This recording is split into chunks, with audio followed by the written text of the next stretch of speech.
What is up, Ravens flock? Huge shout out for your support for the 410 Sports Talk. James and Glenn are the best in the business. They're killing it right now. They love talking Raven talk. Make sure you go subscribe to their channel. Let's go Ravens. Big trust. Welcome in, everybody, to another episode of 410 Sports Talk. James Haskell, Glenn Martin, back at it to talk about your Baltimore Ravens, and we have an interesting topic tonight. But before we get into more Baltimore Ravens news, opinions, notes, and the other, go ahead and hit that subscribe button. Make sure you turn on your notifications, as well as hitting the subscribe button to keep yourself up to date. All Ravens news, we'll give you all of it from top to bottom, large to small, all of the news and takes when it comes to the Baltimore Ravens. So, Glenn, what are we talking about today? Simply, how is John Harbaugh not the obvious and unanimous decision for the NFL Coach of the Year?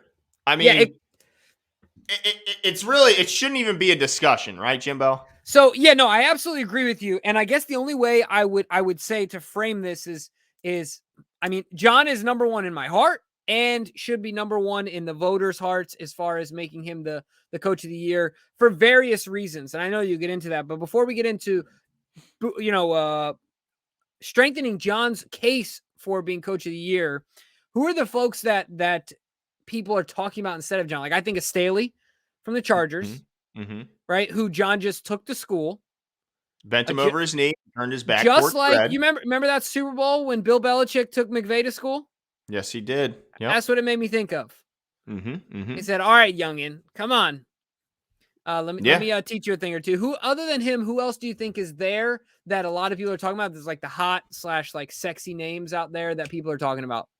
Yeah, I mean, I think if you look at it just around the AFC, the Buffalo Bills are still, McDermott. Yeah, they're doing their thing. I mean, so I think they're the biggest competition when you talk about the AFC. And then the NFC, I think McCarthy's getting a lot of love for what the Cowboys have been able to do. Cliff Kingsbury is getting a lot of love. 6-0 Cardinals team.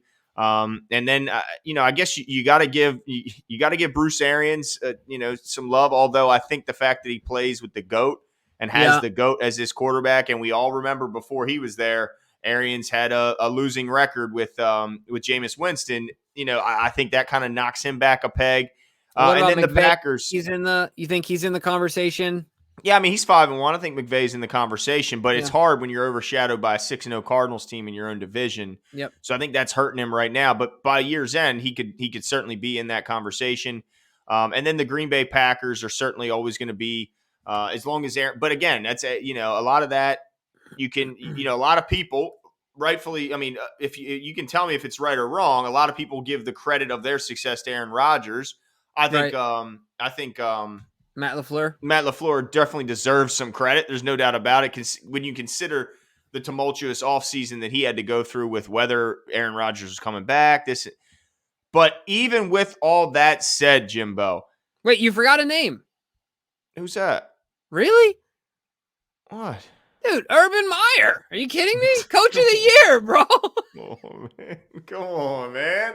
Urban Meyer, dude. Come on. What are you going to tell me? Gruden next? Gruden doesn't even get the airtime, but Urban Meyer, he's fun to make fun of because he's just an idiot. Yeah, I mean, no, I don't think missing your team flight back to get grinded on by some young girl at a bar is going to get Wasn't you on it his own restaurant too? Oh, I don't even know. I think it's a place that he owns. Wow. I mean, the fact that a coach would miss the team flight is, no player would miss the team flight, much less the head coach. So I think those are the guys that are at the top of the list. But to me, I mean, it's an easy decision. I mean, the Ravens have been absolutely depleted by injuries. I mean, no team was struck by the injury bug like the Baltimore Ravens, and struck in such key areas. This wasn't back end of the roster guys. This wasn't, your third and fourth corner. This was top performers up and down the roster, highly paid players up and down the roster. He lost his entire running back room on a team that everyone knows runs the ball more than anyone in the league. And within a 2-week period. That was within a 2-week period, and not the first 2 weeks of preseason. The last 2 weeks. Think about it. The chain of injuries started the last preseason game when we're talking about the running backs. Yeah. So that's late in preseason. That's just a dress rehearsal. And then, of course, because it's now with only 3 preseason games, you have 2 weeks before the start of the season. In that 2 week span, you had JK, of course, to start, then Gus, and then Justice Hill.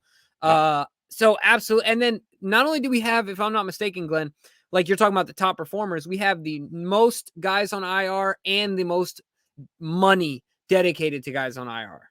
Absolutely. And you know what? You have to include, so Stanley's not listed as IR right now. But he should be. I mean, he hasn't been on, he's played in 1 game. So, I mean, the fact that if you add him, then it's not even close. It's not even a discussion. This is one of the highest paid players in the league. He's an all-pro left tackle. He's played in 1 game. It is the first game of the year, the only loss of the year. And he played not near his standards because he was obviously still coming back from the injury and may have incurred a new injury in that game as a way to make up for what he didn't have. It's not even close. They have a 5-1 record. They're the number 1 team in the AFC. So to me, this is a slam dunk. I mean, John Harbaugh took a team that should be, when you hit this many injuries, typically you're jockeying for position on draft picks. Exactly. You're tanking. You're not a team that is now considered to have just made maybe the biggest statement win of the season by any team. I mean, the way they took a hold of that Chargers game and just dominated them from start to finish in every facet. The special teams outplayed them.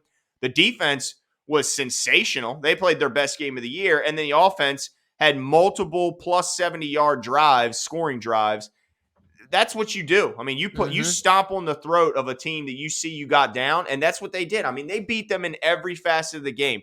You can hit and those injuries, Jimbo, the only loss the Ravens have is week 1. And what was it, 4 or 5 days before week 1, they lose their all-pro corner in Marcus Peters, and they lose Gus Edwards on back-to-back plays in practice. Back-to-back plays. So it shook the team up so much. Harbaugh ended practice. And then the following day, wasn't it, that Justice Hill was gone? So it wasn't even like they had that much time, much of a reprieve. So, I mean, the fact that they have been able to withstand all of this, I think, a lot of credit goes to the guys that are remaining on the field, and certainly Lamar Jackson deserves a lot of it, but there's just no doubt that John Harbaugh deserves a ton of credit. I mean, the way he got this team to still believe in the fact that our goals are still ahead of us. Yeah, we've had hard luck injuries. Yeah, there's no doubt about it. But our goals are still very much ahead of us. I couldn't agree with you more, Glenn, because I think people always look to the coaches and obviously record is huge. And John is no slouch when it comes to the record. He's 5-1 right now, like you said, sitting currently as it is right now atop the AFC. But aside from that, people always look to the play calling and this, that, and the other. And John, of course, always gets nicked because he's not calling plays. But there are so many things that go in to being a good head coach that you said that manifested themselves in the way we beat the Chargers. Your number one job as a coach is in-game execution, but weekly preparation. John Harbaugh, in my opinion, is the best in the NFL at preparing his team as consistently as possible week in and week out. And I think that reflects in his record. I think that reflects in his road record in the playoffs. But if you're talking about specifically this year, the way that they beat that Chargers team, they were more prepared on special teams. They were more prepared on defense. They were more prepared on offense. We had no reason. We had no business. Look, I think I call this to win, but we had no business dominating them from start to finish like we did. We had no business having our backup quarterback in at the end of that game. John Harbaugh, like you said, it's incredible to watch the execution of each phase of this team, offense, defense, and special teams. To me, like you said, it all goes back to John and his ability to hire coaches and his ability to lead men and his ability to improve the talent that they have in-house, player development, all that stuff. John, the buck starts and stops with John, in my opinion.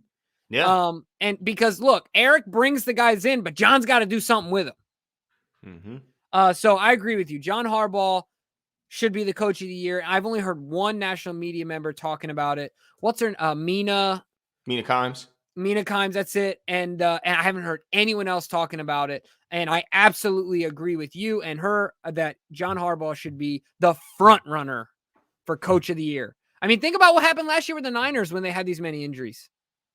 Trash. They ended up with, they're picking in the lottery, right? Yeah, I mean, if you typically a team that has 16 guys leading the league in IR candidates, there's usually a team that's picking in the top 10, and a lot of times picking in the top 5. This team has no business being as dominant as they are when you consider all the big names that are gone. Just imagine, and with that said, Jimbo, just try and imagine if this team had half of those guys still on the roster. Even if they just had Marcus Peters, just Marcus Peters, and a healthy Ronnie Stanley. Yeah. Even if we had the patch, the piecemeal running back room with those two guys. Yeah. I mean, they took a running back room where 3 guys that nobody wanted anymore, 3 previous, all pros, Pro Bowlers, I should say. Yeah. 3 of them who played phenomenal elsewhere, but all 3 really were castaways, especially when you consider Le'Veon Bell and Freeman. And what they all 3 do this past week, Jimbo? All scored a touchdown. All 3 scored touchdowns. All 3 look like they're rejuvenating their careers. And, look, John Harbaugh deserves a ton of credit for that. So, I mean, let us know what you guys think. Are we crazy? Are we missing something? How is it that John is not in the forefront of everyone's mind when it comes to Coach of the Year? And if they continue to play the way they're playing, I'm not saying they're going to, go undefeated the rest of the year. There's probably going to be another bump in the road along the way. But what would it take for the for John Harbaugh not to win it at this point? Because at this point, he's the front runner. So to me, he has to lose it, or another coach has to absolutely snatch it. So unless Kingsbury continues this run and they end up going undefeated, to me, John Harbaugh is the Coach of the Year until I see something different that changes my mind. Yep. Let us know what you guys think. I totally agree with Glenn on this one. John Harbaugh should be the front runner for the Coach of the Year, and it would be a crime if he's not. Give us your thoughts in the comments below. Make sure to hit the subscribe button, turn on notifications, and we'll talk to you guys soon.